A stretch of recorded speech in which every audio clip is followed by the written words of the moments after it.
violence. Of course, this is not the first time we are discussing this right here in the studio, but I think we need to continue talking about it to see how we can reduce it to the barest minimum. Because if you look around, you notice that this is on the increase right now. The social media, people living around you see that a lot of people are undergoing this kind of violence in their homes, especially.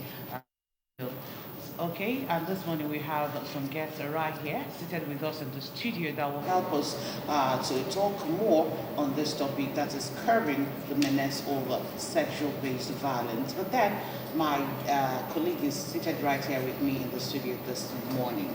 Yeah, Chidinma, you're right. Your intro was spot on. There's no amount of time we talk about this thing that we definitely won't be saving somebody from an impending danger. There's never a time you talk about this thing that you won't be bringing succor to families that have had children being molested or being abused in sexual manner. So even if it's going to be possible, you should be talking about this thing at least once a month, right. So that the message will be spread far and wide across boards in Nigeria. Well, I'm still at Jochukoka, where we are still on Good Morning Anambra. Stay tuned while we bring to you all the necessary things that you need to know about sexual-based violence. All right, we have with us as guest this morning Barrister Nkoleka Epede. She is the coordinator, Legal Aid Coordinating Committee, LACC. She's also the coordinator of CORE 50/50 Action Women and also a women rights activist. I'd like to have you on the show this morning. Good morning. We also have Rachel Johanna, Executive Director of the Vina Care Foundation. She is a child rights advocate and has successfully handled several cases of child abuse and sexual rights violations. Glad to have you. Thank you very much. All right, just to let you know that this particular segment is very, very participatory. We want you to call us if you have any story you need to tell us. If you have anything whatsoever as relating to the topic we are discussing, that is sexual-based violence, all you need to do is just to dial the number that we displayed in front of your television set this morning. All right, so let's start with you, Barrister Nkoleka. Talking about sexual-based violence, like I said earlier, it started way long before now, but now it seems that it's on the increase. You see a whole lot of women being molested in their homes. You see a whole lot of things happening on the social media, even in your surrounding where you're living. You notice that one or two people are undergoing this kind of ill treatment from their spouse. So, will you let us know the reason why it's on the increase right now? Thank you. I'll say that the reason why sexual-based violence has increased is due to the societal norms. You know, these days, the internet and a lot of social media expose children to things that they ought not to know as at the time they begin to learn them. So this is part of the reason. And at times, it's also idleness and poverty. Some people, when they are poor and they are idle, they do nothing, especially in a family situation, relations, because most of these sexual-based violence are done by family members.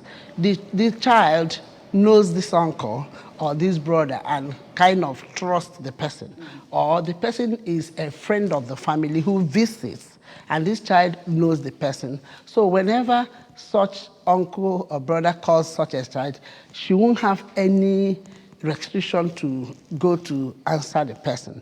So I think these are the reasons why sexual-based violence are in the increase these days.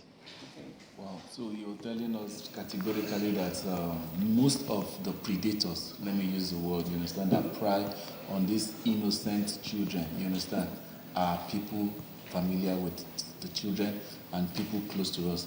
And now that you've identified that, so now what steps can parents and let's say guardians do in order to prevent this? Do you now begin to you understand, raise a red flag and say certain people should visit your house or be with you have the privilege to leave them with your kids and stuff like that?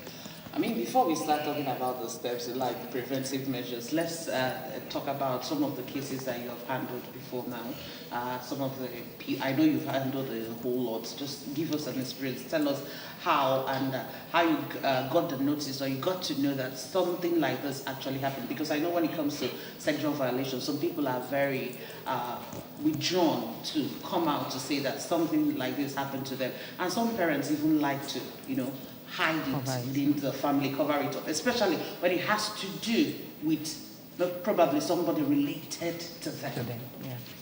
Okay, for getting to know, first of all, you have to create awareness. You have to make people to understand or believe that there are a group of people or there is a person that they can meet.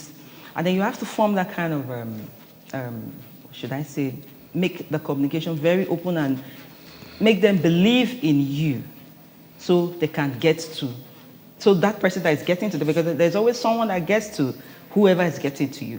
For example, when it's coming from somewhere inside, like all those villages that we get our cases from, you hear, okay, a woman called me and told me that I should reach you, that you can help me. That's how you understand. So there is an awareness that I still feel we still need to do more, but that awareness is already there.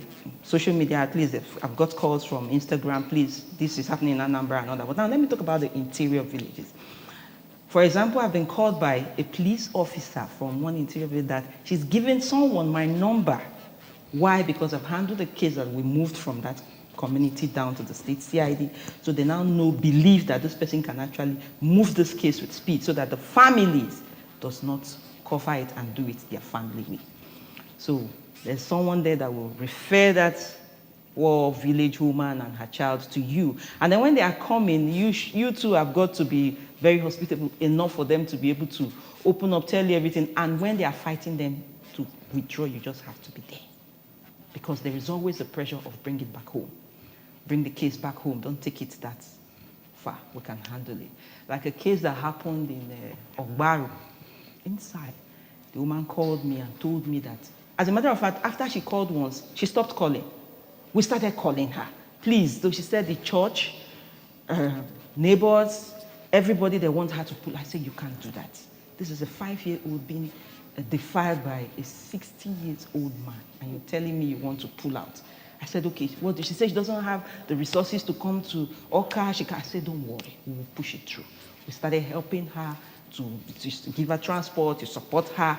She managed, she came. Even when she came to Oka, she was shaking. Hey, they are following me. This, that, it's horrible because when they came, they said she told the child to lie. A mother told a 5-year-old to lie against a 60-year-old. I was looking at the community. People came, like 10 of them that day to Oka. They said they came to see the people that is making up these cases against their man that is so nice. It just reminds me of a case that we took to Ntasi, where the artisans, they were up to 20 that followed us, that man that we are accusing, that defied his children, that it is not true. I was panicking that day we went to Ntasi because I said, if it turns out that this thing is not what they say, these people are going to mob us here, my colleague and I. But we got there, the children had already told us that their father had defiled them. And after the test, everything, the artisans started withdrawing one after the other, and we never saw them again because it was at that moment they realized that it was true, that their colleague actually did it. So there's always pressure on the victims and their family. But somehow, that's why I keep saying this awareness needs to be stronger so that we can achieve more success. When we're still talking about gender-based violence and the likes of it, you understand, we have the legal aspect of it, which Barrister Nkolika is doing here, and then you have you more like a deputy, into the community, you understand, into the whole stuff. And now, when things like this, like the case you just cited, where even the family members make sure that the culprits, they were trying to cover it up, you understand? Isn't it to be with the legal aspect and then the law enforcement so that your lives, you understand, don't be in danger when you guys go out for things like this, because peradventure something happens to you. I'm sure your family members too will tell you, look at, you're going to save somebody and then you're endangering your life. How does that? You know, there's always a process to this thing. Yeah. If you are called, you go and you get the statement from those people. Yeah. Then you move them to the hospital. If I move to police station and then to that clinic, hospital, for the tests, for them to run a test, HIV, check for penetration and all that. So it is during that process. No one is saying, during that process, the man is going there because the child was going there, the family, they all follow. That's how you see those people, they will all follow. It is from there that it goes back to police, and then police will move it to the legal section. You can't, from the community immediately, the legal section. You can't go there, bearing in mind what you will definitely face and say maybe exactly. One or two police officers. No. And then at times, if you go straight to the police station, they will now say, okay, go to that hospital or go to their own hospital. You either use the police clinic or you use that in taxi to run it. So now, we're talking about the increase of these things. Does it mean that people that do these things are not being punished squarely? Because if there were appropriate punishment for this, we should be talking about decline, but we are talking about the increase, and we're trying to curb it as a menace. Barrister, what do you have to say about that? Well, it will not be that people who perpetrate the acts are not punished. They are punished, but there are some bottlenecks in the wheel of justice. The judiciary has established the Children Gender-Based Violence Court, where these people are taken to for speedy trial, but at times, just like she rightly said, before you get to the level of going to court, you have the family members who will be at a kind of a stop to the progress of going to the court. One, because either they say stigma. They don't want their child to be tagged, stigmatized, that, oh, she has been raped. This is the major problem we have in the society, that stigma, because nobody wants to be identified or known to have been someone that has been raped. You know, the female gender issue. So it will affect her. Then at times again, their family name they want to protect. Then at times it could be that the perpetrator is the financier of the family, trains the child or somebody gives them food and things like that. So they want to cover it. These are the issues that we have. But once it gets to court, that the police has already charged that person to court, then the court takes it from there. Okay. Let's come back to you, Rachel. Talking about rape, if you have seen the picture we had on the screen, they say that stop rape culture. When we talk about rape, so many people has come up with the idea that sometimes guys or men rape women because of the way they are dressed. Now, is there any justification for that? Apart from the one that is being meted on the minors, I'm talking about grown adults. There is no justification to how you are dressed to be the reason why you rape someone. I tell people, if you are looking at how a lady dresses to get raped, what about those that defy those that wear pampers? It is a thing of the mind. When people do not have self-control. I used to tell young kids when I go for sensitization, I said, learn to know when someone is saying no. Consent is very, very important. Learn to observe body language from your partner or your friend. Then ask for something. If it's that bad, ask for it. If it's not given to you, learn to control yourself enough to move away from it. Why do you have to feel, you know, that just like she said, most of them are carried away by what they take. Is it that they are drug, they've taken that thing that they can no longer control themselves, or they've watched porn. There's this case of a 14-year-old boy that defiled his cousin. She was 1 year and 8 months. The moment I got to that scene, I told him to give me his phone. When I opened this guy's phone, I saw over 50 porn. I told the father to see where our problem started from. How do you watch this and still have control? How do you indulge in drugs that arouses you and still have control? How do you mix up with friends that, the father now started calling his friends that they do this together. I said, it looks like you're aware that your child is already mixing up with some people, and he was Yes, now trying he to. did nothing. But you know, I always when I come out with this thing, I say parents are not doing enough. Because I don't even understand what a 14-year-old is doing with Android phone. Gracious God. No, because of this era of online this thing and all Courses that. Yeah, and but there all are that. ways you can block this thing. There are ways you monitor this thing. We can't, they have to do homework online, they have to do all these things online. But as soon as I opened it, I saw it too. He wasn't hiding, he didn't lock it. He wanted to, he said, I said, no, open the phone while I'm looking at you. Unlock it. Why? Because I know that is what is called. Parents are not doing it. Parents are ignorant. Parents are just pursuing their everyday lives and leave children to. Imagine the woman that her child was deferred by 6:15 to 7 in that same compound. And I asked a question. As I was sitting down there, I was asking her, where are your other daughters? I ran into the next house. And I now said, you see what we're talking about? Where are you? She said they are playing with their cousins. I said, that is where it starts from. That is where it starts from. Carelessness. So, if these children, if people should be telling their children to begin to learn self-control. Self-control, I tell the youths, consent, control yourself, control your urge, channel your energies into things that will keep you busy. One would think that someone trying to molest a baby, that the person maybe have some mental imbalance. I mean, he's suffering from something mentally. No, he's not suffering from anything. Because he's reacting to the things he has seen that he wants to practice. It's just like a brother that. Okay, what about the man? You talked about the man that was defiling the kids, the children. The man, obviously, he wasn't watching anything, was he? Neither is he mental, because he's still going to court. He's still awaiting trial. He has not been proven to have mental issues, so he's still normal. He's just someone that, you know, I don't know. They just think. They don't have control. That's the word I like to use. If you don't have control, you can sleep with anything. Because if you have control, you will know when this is my sister and this is my child. That man that was sleeping with his daughters was going as far as taking them to the public bathroom. That was where the neighbor got to hear it now. It was a neighbor that heard it and called my attention. She heard when he was asking the girl, is he paining you? Is he paining you? From her window. Yeah. So, people should learn to control themselves. People learning to control this, you understand, because I'm a parent too, and I can imagine all of this.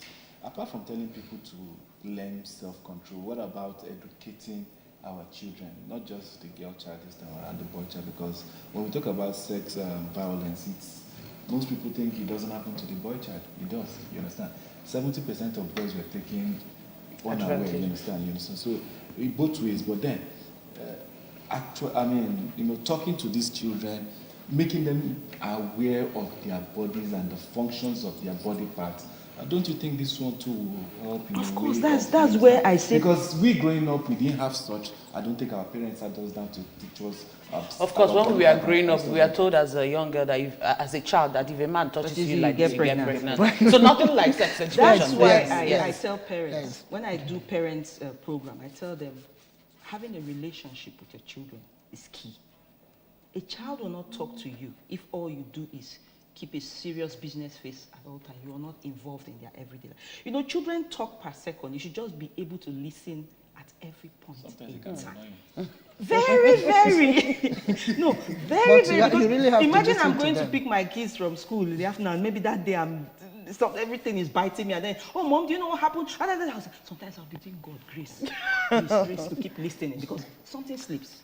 That's the truth. Something comes out. Something you need to correct immediately comes out, and it's always happens. So I always tell them, they come back from somewhere, ask questions. Even when they go to church, after service, ask questions. What happened?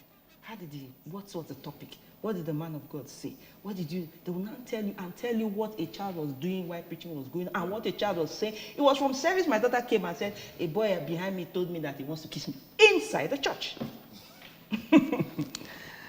So if you don't ask those questions, how do you get to know that someone told your child, I want to kiss you inside the church? If you don't have a relationship with your children, as parents, you cannot solve this problem we're fighting. You see this thing we're doing? When we finish doing our own, going to schools, going to do that, what are you doing at home? Because they will talk to you before they talk to us. It's also good to have sex education in school, in the school curriculum. when I say it, I mean from the primary school, Yes. the very best Yes. primary school. Because when you, at that level, teach them what they ought to know, it will kind of help them to know when somebody is exceeding boundaries. Yes. And also, at home, there are things you teach your girl child to know where anybody should not touch. And when she knows that from cradle, it will help her. Yes. And also being friendly with them. Yes. Okay, being friendly, coming to their level, talking and then question, as she said, is key. Because by that, they will have confidence. At times, my daughter will ask me, Mommy, will you shout? If he wants to. Do you understand? Yes. Tell you something. The first question will be, will you shout? Ah, baby, no, I won't shout now. You say, you know you're my friend. From there, he will be so free with you and tell you everything. So by so doing, it will help to curtail. Okay, now, like just from the example she laid, the cases like this where a minor defiles a minor, because that's how I'll put it, a 14-year-old boy defiling a one-year-old baby. How do you handle such cases? Because I don't know, will you charge the person to court? Are you going to probably put the boy in a home where you talk to him and make him understand that whatever he's doing isn't good? How do you handle such case? Defilement, rape, they are all criminal matters. And the law, the Violence Against Persons Prohibition Law, provides for that. Even if it's a 14-year old boy is still a child, a minor, but there's punishment for that. And that child gets it, unlike that of the adult. So the law stipulates various kinds of punishment for anybody that engages in defilement, whether you're a minor or you're an adult. But you know that of an adult is out of this world. Yes, because the adult ought to know and should know better. That's when it's proven, when you've done your investigation and it's proven that the person is guilty. Because sometimes, just like we are saying right here, some people, the family members will try to cover up. So when you are trying to make progress, you see that they are covering up. You don't even really have enough facts or to back up the case. Well, but the Menace Center at Enugu General Hospital, you know, there's facility placed there that will be able to bring out those facts that ordinarily you won't have, even if it's not immediate. You know, so when you have it, because the way the law defines it now is not issue of penetration or whether the person uses the manhood to do it, whether it's by hand, and any other place. It mustn't be in the woman's sexual organ, even if it's in the mouth. So that's the way the law defines sexual-based violence these days. So there's no way that the person could easily get away from it. But it is very important that we create awareness so that the society will know that this is against the law. But I believe that most people that commit this act know that what they're doing is good. It's bad, rather. That is why they don't do it in the open. They don't do it in the open. Like the man that had defied his children, 1, 2, 3 of them. Start from one, goes to the other, to the other. And maybe somebody will come out to say maybe there's something wrong with him. I don't think anything is wrong with him. And that is because he was not living with his wife. So my advice to women, if you have a problem with your husband, take your children, especially the female ones, with you. Even the boys too. you know another mistake parents make is they educate their daughters and leave their sons. Yes. I have a case that came to me. She said she was educating her daughters and left the son. The son was now defiled. You know what happened? He started getting to the sisters. Yeah. Because you educated the other sister, she was talking to you, at some point you felt you have done enough at that tender age of 5. Before she knew it, the boy started trying to touch his sisters. Well, at this point, let us get to hear from the parliament out there on the street because, Nigerians are everywhere and then these things happen everywhere. Let's get to hear what people on the street have to say concerning curbing sex, and the menace of sexual-based violence amongst girls and boys. We'll be back after this short break.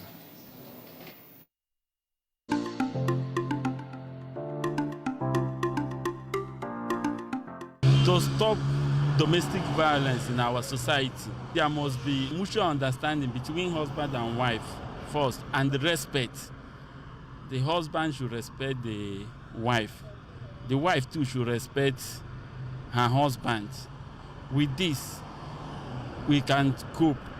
But what I'm saying, Menace, when the wife or the husband notice that the man or the woman is no longer behaving the way he or she is behaving before, they should meet the people who introduced them or who is in their marriage committee. They should go and tell them, so that if there is any issue, these people, these elders, will resolve the issue for them instead of beating, or where the issue refuses to be resolved.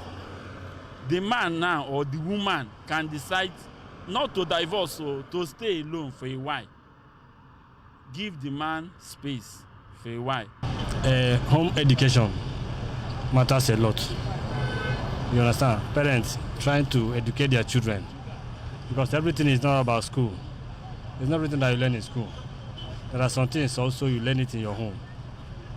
So when you pack good manner in the children, I think when they are growing up, their mind will not be going to all those kind of things. But when you wait for them to go to school, when they even go to school, it might even get worse, because they will go there and join some groups. From there, what they don't know, they might just know it, and it will become worse. The only way they can stop this sexual-based violence between couples is for the both of them to have understand each other. Yes, when the other party is angry or when the other party is pissed off, you just let him be, or you just let her be. Then after, they can now settle everything amicably. So understanding plays a crucial role between couples at home. Engaging some CSOs, those CSOs, there are many CSOs that are against that, and they are taking their advocacy to church, they are taking their advocacy to schools, they are also taking their advocacy on this sexual violence to primary school, because at times it arose from there. Most of the times, it's the women that initiates this, in the sense that sometimes appearance can attract a man into raping a woman. Everything boils down to home training, because if you train a child well, when he grows up, he will not depart from it. Even the Bible says it. So for me, everything depends on the parents' upbringing. So let's just go back to our homes and restore that Christian values.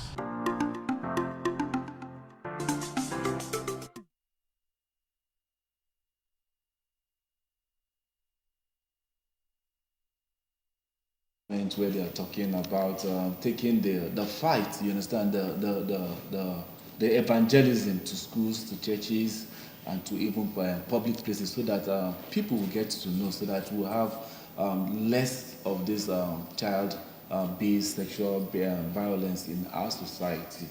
Chidema, what did you pick from the Well, just like I said, you saw the last guy that spoke. The question I asked earlier, that so many people say that it's the way that a lady's dressed that made them rape the lady and all that. I mean, are you insane? If you see a mad woman that is naked, why don't you go and rape the person? Why telling me that the reason why you did that was because the lady's dressed somehow, maybe exposing some parts of her body? Even though I don't support indecent dressing, but that shouldn't be a reason why someone would do this kind of a barbaric act against another human being. But now, when you see the lady dressed on the way, do you rape her there on the road? Of course you do. You will lure the lady maybe into your house or inside a bush. To me, it doesn't make sense. We're not. Well, but I think I should chip in a word to the female gender, to be mindful of the way they dress, in as much as nobody will use that as an excuse, because the biological mechanism of a man is different from that of a woman. You know, men work by sight, what they see. Do you understand? So it's not advisable. And when you see in our society, men dress more decently than women. No man shows off cleavage, this and that. Mommy, are you still in this society with me? I am. Okay. No. You'll be seeing a whole lot. And some people will push down their, you are seeing the six packs and everything, and the big chest, and the hairs there. Are you not? Okay, go ahead. Well, I'm just trying to tell you that it's not just women alone. That guys also dress indecently. Indecently. Yes. Well, but when they say that charity begins at home, I think we, the females, should start. Okay, I think we have a correcting that. Hello. Please, I will reduce the volume on your TV set, please. Good morning. Tell us your name. My name is Pastor. All right, go ahead. Yeah, and so just to contribute to what the discussion, I'm using the opportunity to greet everybody. All right. In the name of Jesus. We greet you too. And so being the sexual or harassment or violence, one thing is this. That thing sometimes excites men. Anyone that is sexual, just seeing it or desire to do it, we do it. There's another thing that to the women for what they are dressing. Why men are using it as a tool to stop it, not them to doing that. That thing is, okay, look at now, a man is going somewhere and the woman will throw it. And the man will wear long sleeves and the trouser, even pocket inside. Only the neck, only the head we see, only the hand we see. You will not see even the toes. But a woman will just wear a clothes, people everywhere. So it's not everybody is interested in such a thing. But make it nice. Look at how this pretty women are with you, the presenter. How can a man or somebody will see you? I remember 2007, a woman going outside the road on the Kebenu Oka, and this one small boy tapped her bum, and he wanted to turn to her last guy. He said, "How great I dress you." Let him forget about whether he is causing violence, he's not causing. That thing made some men do it inside of them. Anyone that carries able is able, but let's minimize what we are wearing. All right. Thank you so much for your contribution. But you know, sometimes you even notice that some of these ladies, the husbands or the boyfriends ask them to dress like that they want them to dress sexy. I know of a married woman that the husband sees the way the girls on the street dresses and comes and tells her, that is how you have to look for me. So she's almost always practically naked. Sorry. Well, I don't buy into that, because if the man wants me to be naked, is he naked? Of course. If you are not naked yourself, why would you want me to be naked? I'm telling you. So even to hair, to the way she dresses, to the way the cleavage, everything. No, if she dresses like that inside the room, for him, that's no problem. But not outside. It's not proper. Me, I just say people should have self-confidence. For the ladies, I keep telling them, why we say you should dress decently is that you should save yourself. That's all I say. Save yourself. Because if it has happened, it has happened. I believe in prevention.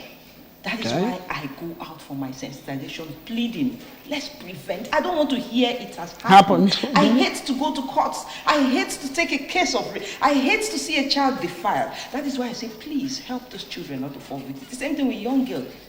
Help yourself not to get raped. Right. Dress well. Because someone struggling with someone putting on trousers and someone struggling with someone that the skirt is almost here, the tussle will not be easy for him. Yes. Because, yes, if you're putting on jeans or something, the struggle will be, you will be, unless if he can hit you like a case I handled in Nimo. The guy gave her punches on her thighs and the stomach. She fell, okay. She lost the strength. But then she was putting on one, she asked her, what were you wearing? She said she was putting on a short skirt. The guy asked her, did you struggle? She said she did, but he gave her the pump, but she was putting on short. So I started thinking, he raped her in a place where she was selling water. If she were wearing jeans, if she were wearing a trouser, maybe by the time he was thinking of pulling down the trouser, someone could have walked in. But you know, it was easy for him to just raise the skirt up and just go in. You know, I thought of different things, you know, but that's why I always say, please, for your sake, protect yourself. Help yourself. Okay, let's talk about the historical achievement of this present administration by establishing a court. I mean, the Children and Gender-Based Violence Court, where some of these cases will be tried. Let's know how the court has gone in speedy dispensation of justice in Anambra State, of course. Well, the court sees at the magistrate court occur every Wednesday. And I think they have a lot of cases to handle. Presently, it's one chief magistrate that is handling the all court. The cases, and okay. there will be need to have more days of sitting, because that will help to dispense justice with the cases, a lot of the cases they have. And if possible also, maybe have more courtrooms too for them, and that means finance for the judiciary, and that's where the executive comes in. So I think these are just the basic issues that they have. While we are rounding up, this is from both of you, what stiff penalties will you advocate so as to curb this or probably bring it to the barest minimum? Stiff penalties? The penalties are already there in the laws. You know, you have the child rights law of 2004. The penalties are there. What are the penalties? Is it life sentence? Is it 30 years imprisonment? What are the penalties? No, in terms of imprisonment, is there. But what I think whenever the court, a matter has gone through the court and the court pronounces judgment and the person is incarcerated at the correctional center, that's where the person will be. But that does not deter maybe other persons that want to do the same thing.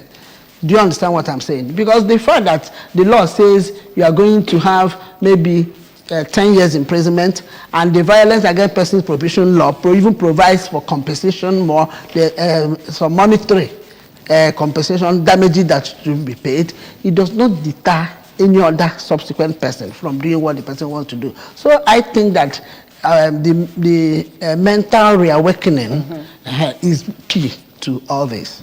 Because some people even prefer to go be in correctional centers. Yes, of course. There are people that they don't have for the first time. What? Yeah. They will come out.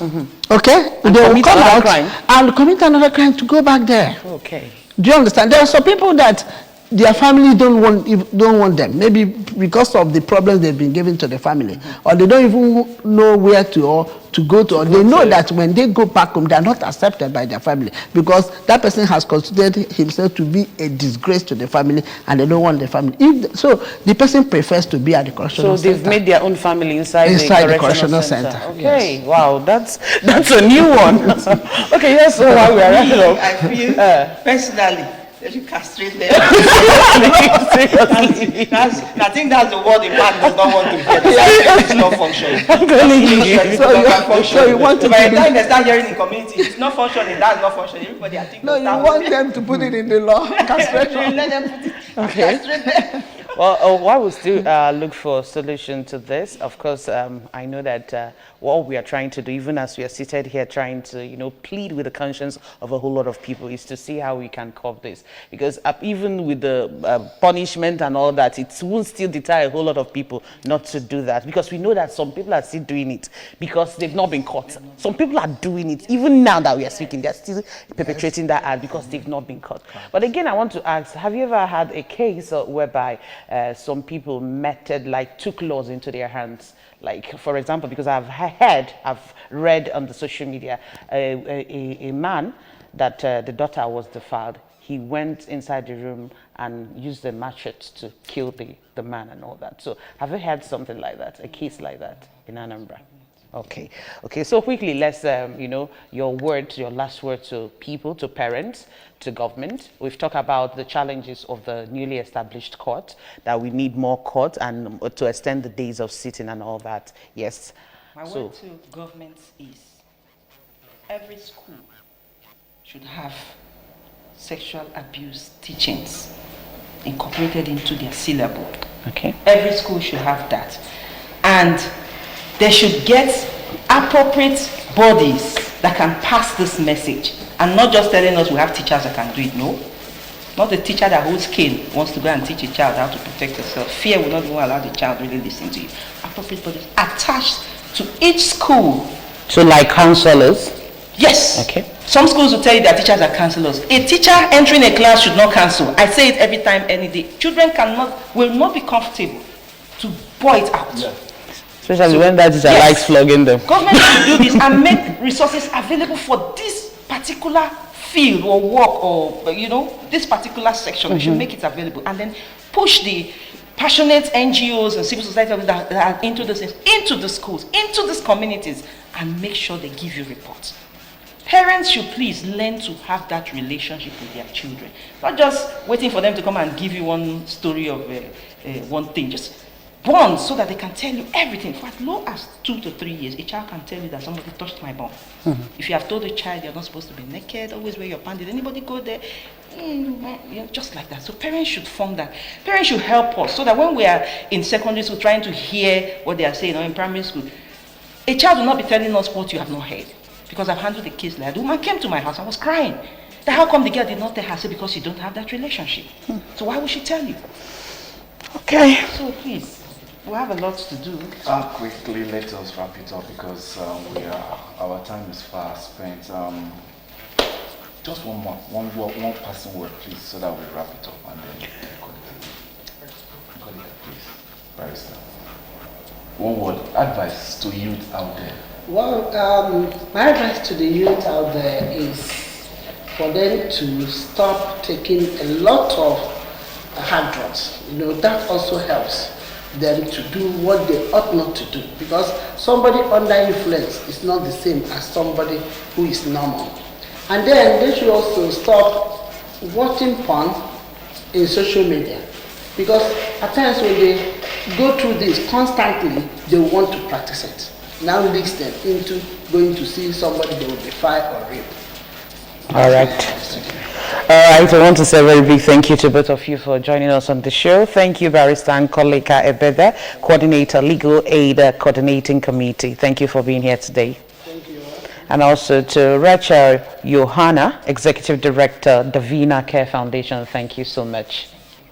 Well, you heard it all from our guests this morning. You see that we all have a part to play in curbing the menace of sexual-based violence.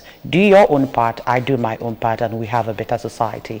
Thank you so much for joining us on the show this morning. My name is Chidima Oranwa. See you again tomorrow.